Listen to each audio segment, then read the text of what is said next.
Helicopter উঠানামার জন্য প্রস্তুত করা হলো এভারকেয়ার হাসপাতালের খোলা মাঠ। এরপর থেকে দেশ জুড়ে একটিই প্রশ্ন, কেন করা হলো এমন বিশেষ ব্যবস্থা? রাজধানীর বসুন্ধরা আবাসিক এলাকায় অবস্থিত এই হাসপাতালের আকাশ বাতাস প্রকম্পিত হতে যাচ্ছে বাংলাদেশ সেনাবাহিনী ও বিমান বাহিনীর হেলিকপ্টারের গর্জনে। একটি বেসরকারি হাসপাতাল প্রাঙ্গণ হঠাৎ করেই যেন পরিণত হতে যাচ্ছে রণসজ্জার মহড়ায়। আর এই পুরো আয়োজনটি ঘিরে জনমনে তৈরি হয়েছে তীব্র কৌতূহল ও নানা জল্পনা কল্পনা। আগামীকাল ৪ঠা ডিসেম্বর বৃহস্পতিবার ঘড়ির কাঁটায় যখন দুপুর ১২টা বাজবে, তখন থেকে শুরু হবে এই বিশেষ কার্যক্রম। চলবে একটানা বিকেল ৪টা পর্যন্ত। দীর্ঘ ৪ ঘণ্টার এই সময়সীমায় রাজধানীর এভারকেয়ার হাসপাতালের নিকটস্থ দুটি বিশাল উন্মুক্ত মাঠে অবতরণ ও উড্ডয়ন করবে দেশের দুই শক্তিশালী বাহিনী, সেনাবাহিনী ও বিমান বাহিনীর হেলিকপ্টার।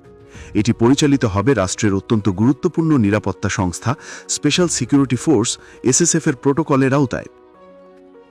৩রা ডিসেম্বর দুপুরে প্রধান উপদেষ্টার প্রেস উইং থেকেই চাঞ্চল্যকর তথ্যটি গণমাধ্যমকে জানানো হয়। আকস্মিক এই ঘোষণার পর থেকেই সাধারণ মানুষের মনে উকি দিচ্ছে হাজারো প্রশ্ন। কেন হঠাৎ হাসপাতালের মাঠে সামরিক হেলিকপ্টারের মহড়া? এর নেপথ্যে কারণই বা কী? এই প্রশ্নের উত্তর লুকিয়ে আছে এভারকেয়ার হাসপাতালের ভিআইপি কেবিনে চিকিৎসাধীন বেগম খালেদা জিয়াকে ঘিরে। দীর্ঘদিন ধরে নানা জটিল শারীরিক সমস্যায় ভুগে তিনি এই হাসপাতালেই চিকিৎসাধীন রয়েছেন। সম্প্রতি বর্তমান অন্তর্বর্তীকালীন সরকার তাকে অতি গুরুত্বপূর্ণ ব্যক্তি বা ভিভিআইপি হিসেবে ঘোষণা করেছে।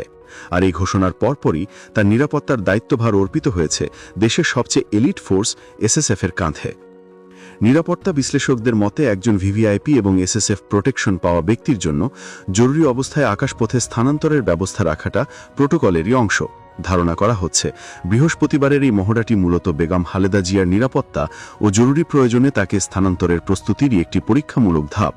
যদি কখনো জরুরি ভিত্তিতে তাকে হাসপাতাল থেকে এয়ারপোর্টে বা অন্য কোথাও নিয়ে যাওয়ার প্রয়োজন হয়, তবে আকাশপথ ব্যবহার করা হতে পারে। আর সেই পরিকল্পনা কতটুকু সফলভাবে বাস্তবায়ন করা সম্ভব তা যাচাই করতেই এই টেস্ট ল্যান্ডিং বা পরীক্ষামূলক অবতরণ। প্রেস উইং থেকে দেওয়া বিজ্ঞপ্তিতে পরিষ্কারভাবে বলা হয়েছে যে এসএসএফ-এর নিরাপত্তা প্রোটোকলের অনুযায়ী এই মহড়া অনুষ্ঠিত হবে। সেনাবাহিনী ও বিমান বাহিনীর চৌকস পাইলটরা এই মহড়ায় অংশ নেবেন। হাসপাতালের পাশে যে দুটি খোলা মাঠ রয়েছে সেগুলোকে হেলিপ্যাড হিসেবে ব্যবহার করার উপযোগিতা ও নিরাপত্তার খুঁটিনাটি বিষয়গুলো এই ৪ ঘণ্টার অভিযানে পরখ করে দেখা হবে। তবে বিষয়টি স্পর্শকাতর হওয়ায় এর সঙ্গে যাতে কোনো গুজব ডালপালা মিলতে না পারে সেদিকেও সজাগ দৃষ্টি রেখেছে প্রশাসন।